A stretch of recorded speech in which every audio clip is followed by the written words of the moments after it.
until you get to that point, you just can't understand it. And you can't, it's not about being a coward or being selfish. You're just in so much pain that you want it to end, and you think that's the only way to end the pain.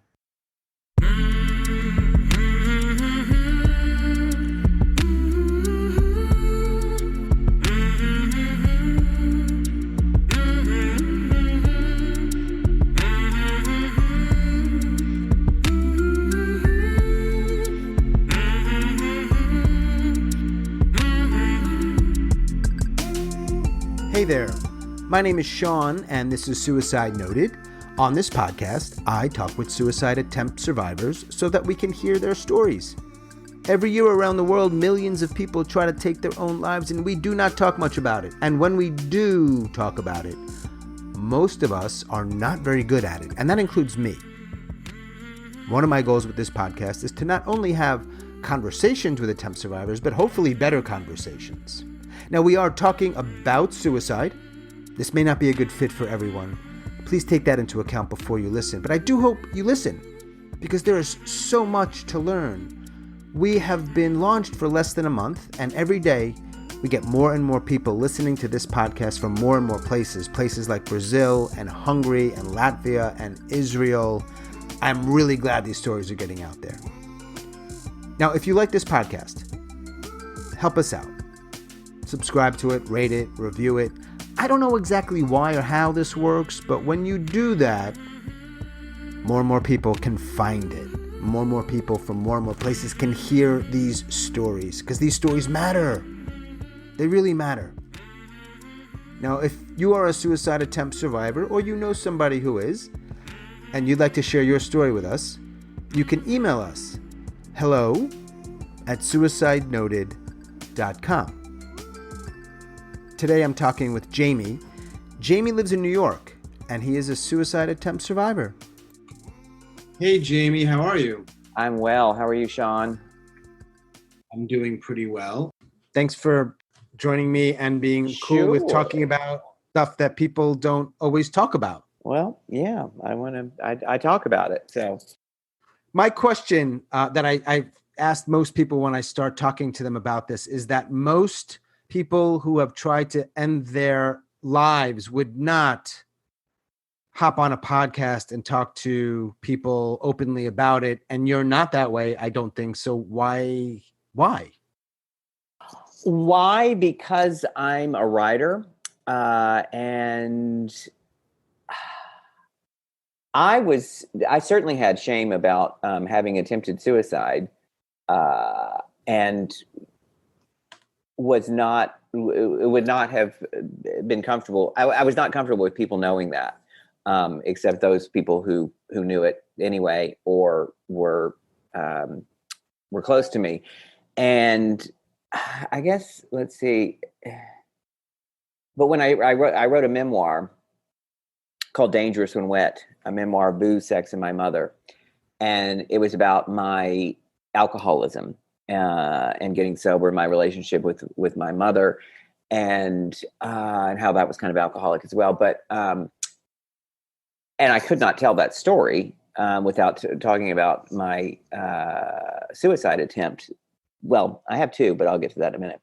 And so when I chose to write that story, I was going, I had to, I made the choice to out myself as a suicide attempt survivor, because my suicide attempt in 2006, when I took an overdose of sleeping pills, was my alcoholic bottom. And I got into rehab after that and then started to get sober. And so that made me come out about that. And then I realized that I had a lot to say about suicide. I was more focused on my alcoholism, and that's what the book really focuses on that. And then I've talked a lot about that. And then a year later, after the book came out, I felt like a little bit of a fraud, because I had never told anybody, not my partner of 20 plus years, not my best friends, not my family, not my AA buddies, or my sober buddies rather, not my analyst that I'd been seeing for, since I'd come back from rehab, that I had attempted suicide before that, 2006, when 11 years prior. And I had impulsively taken an overdose, sleeping pills, again while drunk. But I woke up the next morning and didn't tell a living soul. And I realized, and I was like, well, why do I need to tell anybody about that one? They already know about the other one, and they know I'm sober. Yeah. And after I got sober, I rebuilt a whole new life for myself, became a writer, became a performer, started my own business. But I felt like I had to come out about that first one, because I felt like it was like a new house. I felt like a new house that was built on an old foundation, still riddled with termites. And, until I owned that story, and I didn't necessarily have to tell the world about it, but I had to at least admit it to another person. But at that point I had been public about that side of myself, having written the book and been out there talking about it, and all the issues there, that I did come out publicly about that. And I wrote about it in the New York Times. I got a lot of great response, and, and a lot of, people related to it. Either they were also suicide attempt survivors, or they knew people who were, and it helped them understand suicidal ideation and behavior, and, Right. and the connection between alcoholism, substance abuse, and depression. For sure. So the first attempt was in 2006. No, No, the second attempt was in 2006. Oh, I'm sorry. What was the first one? The first one was 11 years before that. So that would be 95? What's that? 95, if my math is correct. 95, 96. Yeah. Can you talk about that one? What's that? Can you share with us a little bit about what happened? How did that sort of come to be? I know it's a large question. Right. Yeah. At that time I was, how old was I? 27 or so.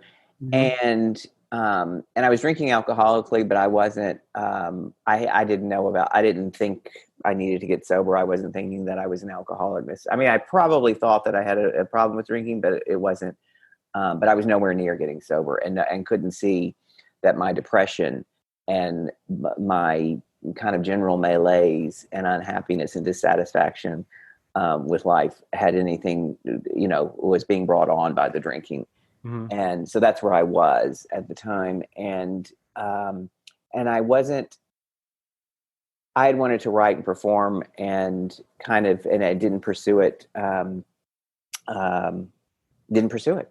I mean, I did a little bit, kind of half-heartedly. And then I just got serious about my career in publishing, which I was doing well in. And I can't tell you how much suicidal ideation I had before that attempt leading up to it, but I was a book publicist, and I had organized this wonderful glamorous party for a book I was working on, and all the glitterati from theater and fashion world was there. And rather than just being happy that I was a part of it and that I had organized it, and I was drinking at the party, and my self-esteem sunk this low, very low. And I thought, I'll never be as good as these people. I'll never be anything. I'll never be glamorous. I'll never be on my, I'm just the hired help, blah, blah, blah. And I just went in this downward spiral, which I realize now drinking can take me to often. And, because we have to remember that alcohol is a depressant. A lot of people forget that, because everyone thinks, oh, it's going to bring me up. It's going to make the party fun. It's going to make me happy. But if you keep on, it brings you way down. Did me anyway. And I went home that night, and I just thought I was done. And to tell you the truth, I don't remember that much about it, because it was a long time ago. I was drunk when I did it, not obliterated, but I also I wiped it out and didn't tell anybody about it for so long, and didn't talk about it and didn't think about it. And every time the memory popped up, I would, delete it, kind of like those annoying Facebook reminders. Yeah. And I was home, and I remembered I drank some more when I got home, and I remembered some painkillers I had in in the medicine cabinet, suffered from a sprained ankle, which I got while I was drunk. And I impulsively took them. I don't think thought a lot about it. I just impulsively took it and took them and went to bed. And I woke up the next morning, hungover from the booze and the pills, and kind of in shell shock that I had done that. Yeah. And Yeah. went to work and got up and started moving, but it felt like I was moving underwater from the, I think the effect of the pills and also just the shock of what I had done. And then I was just like, I told nobody. And that's why I think it's so important for suicide attempt survivors to tell someone after, to own it, because those who've attempted suicide are in a higher risk group to do it again. And by not, owning your story and telling your story could own you in the end. And I wonder if I admitted it to anybody, if I would have gotten help sooner, taken a harder look at my alcoholism and my drinking, and gotten sober sooner. Who knows? And maybe I wouldn't have attempted that, that second time. So you told no one? No one. Not one human being on earth knew about that. Exactly. Not until 2016. To put this in perspective, so then 2006, my drinking by then, I kept drinking. My drinking got much worse. I got fired from a job, which devastated me because I'd always done well in life and, straight A, best little boy in the world kind of thing. And then that time, leading up to the 2006 one, I remember in the last few months of my drinking that I was so severely depressed and was thinking about it. Suicide was the last thought when I passed out at night and the first when I came to in the morning. So I thought about it constantly then, which I don't think was doing that first time, and that time it was more premeditated. I mean, it was still an impulsive moment, but I had been thinking about it for months. And then one morning I had overslept for work and given my boss a lame excuse. And she wrote back, she emailed me again. And then I freaked out and I thought, I just can't keep doing this anymore. I'm done. And I took a bottle of sleeping pills. And the first one I would consider manslaughter. This one is more a little premeditated. So anyway, that was my bottom that got me sober. And then, as I said at the beginning of this, then I started writing the memoir, and I couldn't tell the story of my alcoholism without talking about that suicide attempt. And I don't think I even seriously considered whether or not I should include that first suicide attempt because I still wasn't thinking about it much. Right. Because I told no one and was always pushing. I pushed it out of my mind. I was in still denial about that first time and still kind of thought, that first time, I don't know if I meant it. Did I really think a few painkillers was going to do it, blah, blah, blah. So it doesn't count, that kind of thing. And then after the book came out, a year went by and I thought, I feel a little bit like a fraud, so that's when I decided to come out about that first attempt. So you shared both. Yeah. Do you think you really wanted to die? I think so. Yes. Yeah. I was glad both times that I didn't. Right. That first time, I can tell you, I just thought, I remember kind of waking up in a stupor and like, oh, thank God, I don't know if I said thank God that didn't work. I was like, it was kind of like, whoa, did I really do that? Yeah. Keep moving and don't tell anyone. But I know that there wasn't I know that when I woke up, I did not regret waking up. The second time, my partner found me, Michael, and, he got me to the hospital. I came to in an emergency room. I can't say at that moment, I thought, oh, thank God I'm alive. But I didn't regret that I was alive. Right. But I mean, yeah, I think it definitely, that second one, I wanted to die. It must be some kind of feeling to want to die and wake up. Yeah. And what that must be like. And you were in a hospital, which is a whole other. Right. Right. Yeah, what people I think don't realize, and this may be jumping the gun on one of your questions, is, and I felt this way, when people talk about suicide being a cowardly act or a very selfish act, because it hurts so many people, you can't really, and I agreed with some of those opinions before I got to that point. And And I remember I had, there was when I was my first awareness of alcoholism and suicide was when I was around 5 years old. There was this friend of my mother's, Genevieve, and I remember visiting her, and she always had a drink at the end of her hand. I mean, I didn't necessarily know it was an alcoholic drink, but I'm pretty sure it was now, like gin or something. And then we stopped seeing her. And at one point I asked my mother, I was like, why don't we see Genevieve anymore? And she said, because and my mother could be very forthright, even when I was to a 5-year-old. She said, because, and I said, what? She killed herself with a gun. And she said she was an alcoholic, a bad alcoholic. And so right there was my future, alcoholism and suicide. And I remember my mother saying, I don't understand how she could do something like that, when she had a family and children and all this. And then years later, I had a friend, an author that I was working with, and we became friends, and I just adored him. And he disappeared for a while, and then when he reappeared, he told me that he had tried to kill himself, and he'd gone to the loony bin, or the nut house, as he called. I mean, these are his words. And I said, "Oh, I'm so glad that and blah blah blah. That I'm so glad you're alive, and you're so smart and wonderful, and and all this." And I was still perplexed. I couldn't understand how anyone could do that. But I remember, he felt like he was done. He said, I just felt like I was done, like I had, done everything I was going to achieve, and the things that I wanted to take off didn't. Thought he was done. And then, I don't know how much longer. Was it a year later? He did it again. He attempted it again, and he succeeded. And I was still, still kind of in the opinion of, how could anyone do that? How could he not know that he was loved and that he was, had so talented and all this? And until you get to that point, you just can't understand it. And you can't, it's not about being a coward or being selfish. You're just in so much pain that you want it to end, and you think that's the only way to end the pain, and that, of course we know that term, suicide is a final solution to a temporary problem. It's temporary, but it can feel like a hell of a long time.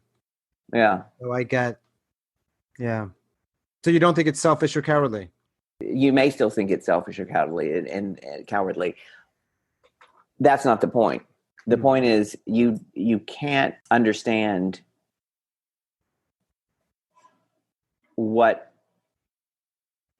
the level of depression and hopelessness that drives a person to get to that point. And I didn't really understand that either until I got there myself. Yeah. And when you get, and I had, leading up to about the selfish and cowardly bit, leading up to that attempt in 2006, when I was in such an alcoholic depression and despair and drinking almost around the clock and thinking about suicide all the time, I had a lot of guilt about it. And I thought, well, no, I can't do that to my partner, Michael, and my parents, and it would devastate them and all that. And that would, for a while, keep me from doing it. Yeah. But then when you get to the point, all that I blocked all of them out, and it didn't matter anymore. And also, as I'm convinced the world's a better place without me. And when you drink and drug, the ultimate goal is oblivion, and suicide is the next extreme step from there. After the second attempt, the last one, you'd said that you went into the hospital. What helped? Getting sober. You're here now. Okay. Getting sober. Yeah. Because I'm not clinically, I was not diagnosed with clinical depression. So I've never been on medication.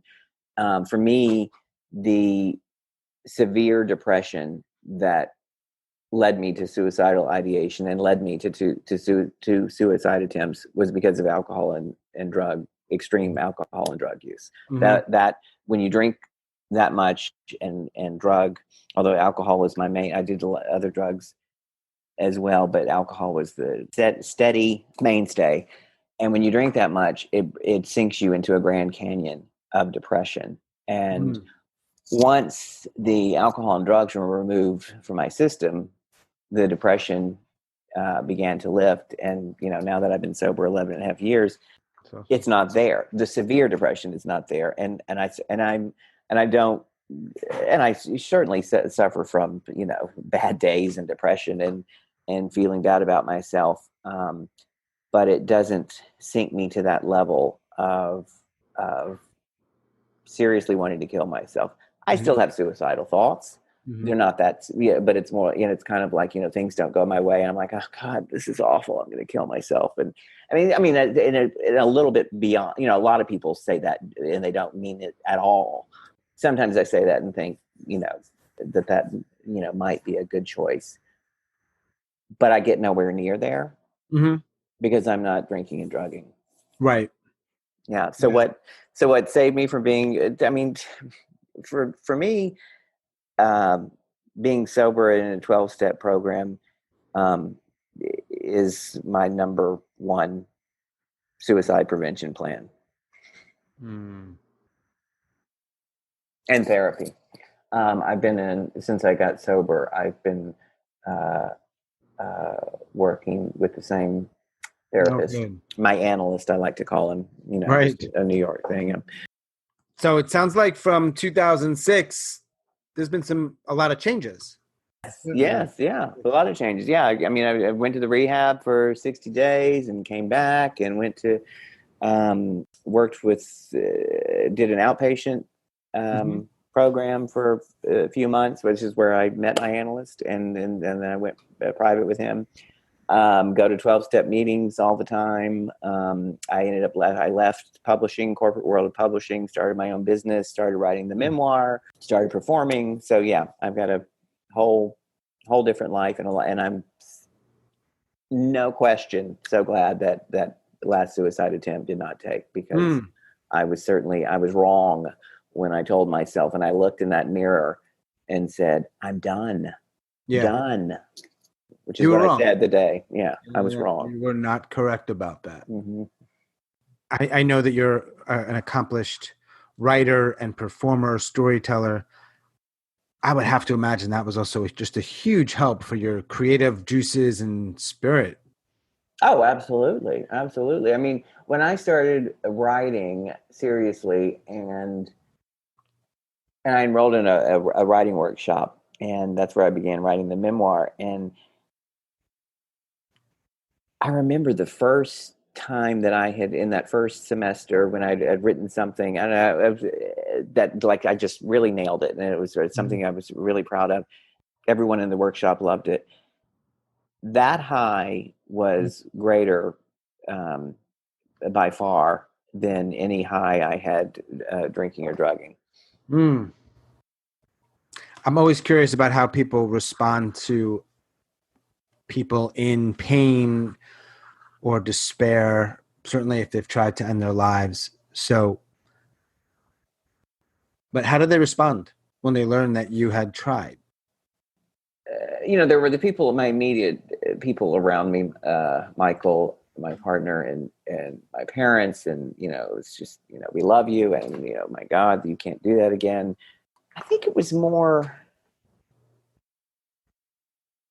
a lot of people knew, but they didn't say anything because it was so after the fact. There's like, what do you say? It's just, there was, and I was also I had gotten sober, and so it was more about people focused on, we're so proud of you for getting sober. You've done such a great thing. Or wow, I hear you're doing great. So it was more focused on the fact that I was sober rather than what finally got me sober, which was a suicide attempt. There was some time that had elapsed. But I've had people say, when I've talked about it, like,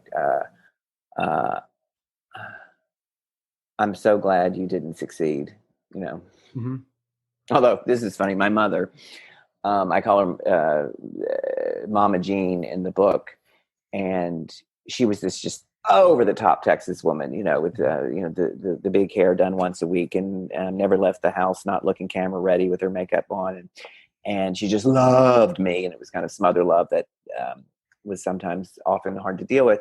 And when that suicide attempt happened, Michael called her, and she slapped on her face and got on a plane and flew to New York to rescue her baby and get me into rehab. And she just, just adored me and, always wanted to be with me and all this. And so when I got back from the hospital after a week of detox where she'd been waiting, and she was just, she just hugged me and said, I'm just so happy to see you alive.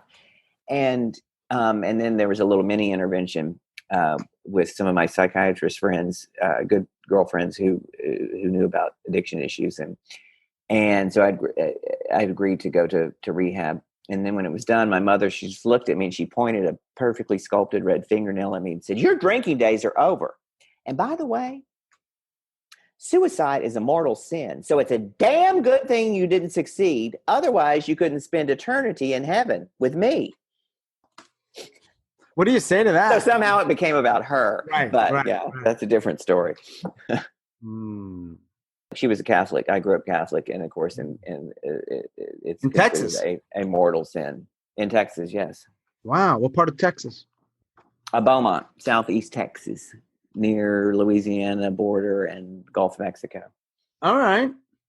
Yeah. Interesting. I wouldn't have guessed that. But now that you say that, I hear something. I'm like, is that a slight little twang I hear? That's what you hear. A little southeast Texas twang. Little southeast Texas twang. It sounds like you're in a pretty decent place. I am these days, yes. Good. For those who are around someone who think are in trouble, are at risk of trying to kill themselves, they should be able to. They should ask the question to that person. And a lot, I just, no one asked me that question. I don't know if people around me thought that I might have tried to kill myself, but I wonder if anyone had asked me that. Now, it doesn't mean that the person's going to answer you honestly, right. Yeah. But people feel like, it's rude to ask that. It's unseemly to ask, honey, I'm worried about you. You seem so depressed and despondent and hopeless. I'm worried that you might want to kill yourself. I'm worried that you might think about ending it all. Or do you feel that way? I would ask the question. Ask the question. And if you're around someone who is heavily abusing alcohol and or drugs, know that they are high risk for suicide. A huge bugaboo it's not even a bugaboo, it makes me angry that when suicide is talked about in the press, and I'm not necessarily saying this is the case with those who deal with depression and like psychologists and well, I don't know, but here's the deal. Often when suicide hits the press because of someone famous kills himself, like when Anthony Bourdain and Kate Spade, when those suicides happen, the story was immediately about depression, and alcohol and substance abuse was almost left out of the equation. And I know there are plenty of people who are not alcoholics and drug users and do attempt suicide and kill themselves without being under the influence. Although I think there are plenty of people who aren't alcoholic and suicide who do it under the influence because the alcohol and drugs gives them the courage to pull the trigger, tie the knot. You have to realize that alcohol and drug use takes you to levels of depression, of artificial depression. So, and that's what it makes me so angry that so often in the press, when these high profile suicides happen, alcohol and drugs are, if they're even mentioned, they're kind of an afterthought. And, in the case of Anthony Bourdain, they were like, they realized it didn't look like there was a lot of toxic levels of alcohol or no drugs in his system. But I mean, he was known for he had stopped using drugs, but, was still a big drinker and was doing it, on his shows. And the residual, even if he was not legally drunk when he did it, who knows how much alcohol had been in his system leading up to that. And there are the residual effects of that. So my advice to someone who is around someone who thinks they may be suicidal, if they're heavily using drugs and alcohol, they're at risk. They should realize that. Alcohol, drug risk. Ask the question, right? Ask it. Yep. Ask it. What would you say to somebody who's contemplating? I think that's almost an unfair question because it's so big and broad. I have a quick, simple answer. To the person who's contemplating suicide, you know what? Don't do it today. You can always do it tomorrow. Wait. Just for the day. You want to kill yourself? Fine. But you know what? Do it tomorrow.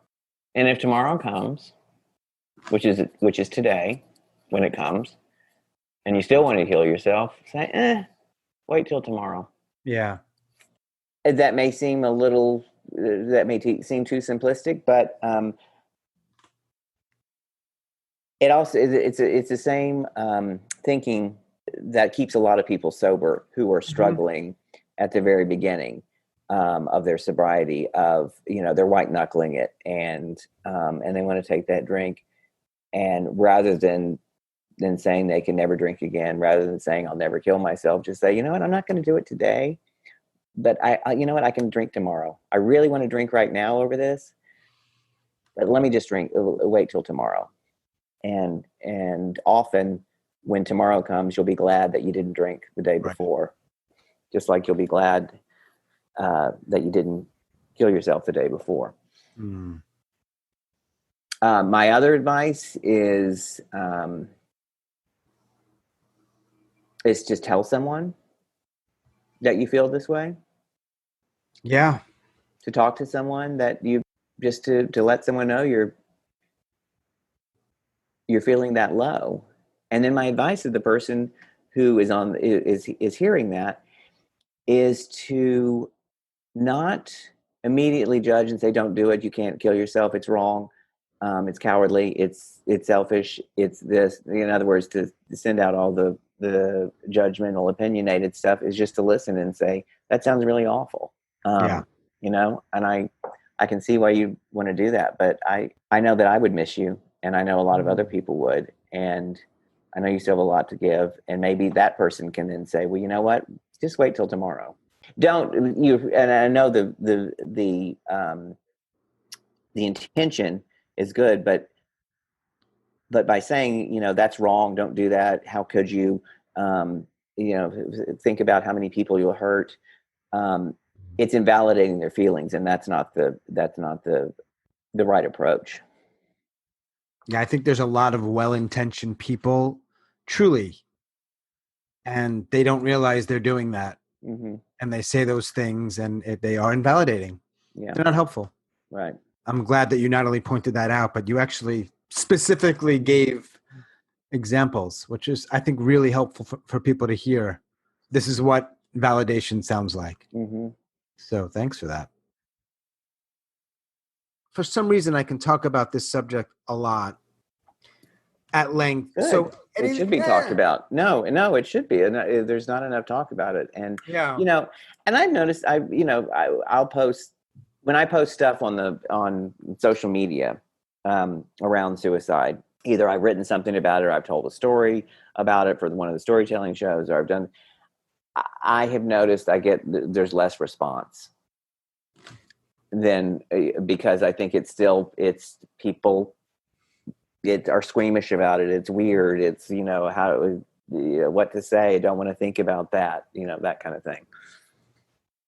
So I'm glad that you're doing this, because the more we talk about it, and the more we normalize it. I don't mean normalize the act of suicide or the act of our suicidal thinking, but if we just to bring it out in the open, like we talk much more about alcohol and substance abuse, and we talk much more about depression, we need to talk more about suicide and suicidal thinking. I agree. I've heard several of your stories, including the one about, or that revolves around your suicide attempt. It wasn't just about that. Do people come up to you and say, thanks for doing that? Do you remember how people respond in that setting? Yeah. I've had, again, I would say it's less response. If there's after the fact, if it's a live event and people coming up to me, I would say there have been fewer people coming up to me or are responding after those stories. But what I have got, but the quality Right. of the people who do come up to me and respond is good, because they're like, they share their story. Yep. That either they have attempted, or they knew someone, who attempted and succeeded, and they've been grateful, that I shared the story, and I've also had a lot of people in recovery who related to it, since of course it's the story is as much about addiction as it is about suicide. Have been deeply appreciative of me sharing the story and how it's helped them, or how it relates to their own experience. They don't hear it very often. Yeah. I would imagine that those rooms, the 12 steps, they produce some really good storytellers. They do. Right. Yes. And you know what? Here's the other thing. Most people at the end who are in recovery, who are sober from alcohol and drugs, at the end of their using, almost all of them wanted to die. Because when you get to the end of using, you are hopeless, and have lost interest in all the things that used to interest you, and you want to die. And a lot of those people, if you go to those 12-step rooms, there's suicide talk constantly, because a lot of people thought about it. A lot of people tried it. So you hear it in there constantly. So again, that's why, back to my rant about, when people talk about suicide and just kind of dismiss the role that alcohol and drugs plays in depression and suicidal thinking, which is huge. And when they talk about suicide prevention and how could we, how do you see it? We didn't see it coming. It's like, well, if someone is drinking and drugging heavily, there's the warning sign right there. It's pretty obvious. It's pretty obvious. But yes, it does produce a lot of storytellers, and which also, actually, being in those rooms, I mean, I'm a natural performer and a fairly open person anyway. However, having been sober and been in those rooms for a while, and being able and talking about my story and hearing other people talk openly about their story, made it easier for me when I decided to write the memoir and start telling stories publicly, because I was, it kind of laid the foundation. Is there a burning thing you want to share that I may not have asked about? Oh, I don't think so. But I can tell you this: I'm happy to be alive. I'm happy neither one of those suicide attempts took. I don't ever want to do it again. And I'm pretty sure that if I drank and drugged again, it would lead me back to suicidal ideation. And that's why I want to stay sober. Yeah. Well, I'm glad that it didn't work. Your efforts didn't pan out, and you're here, and no doubt several people, more than several people, are better for it and happy. You've stuck around for a while, so I wouldn't be talking to you, right? That's true. So and right there's the gift. That's a gift. Okay. Appreciate your time very much and being so open and candid and honest about all this. So thanks again. You're welcome. Thanks for having me. My pleasure. Enjoy the rest of your summer. Stay safe. All right. You too. Take care. Bye.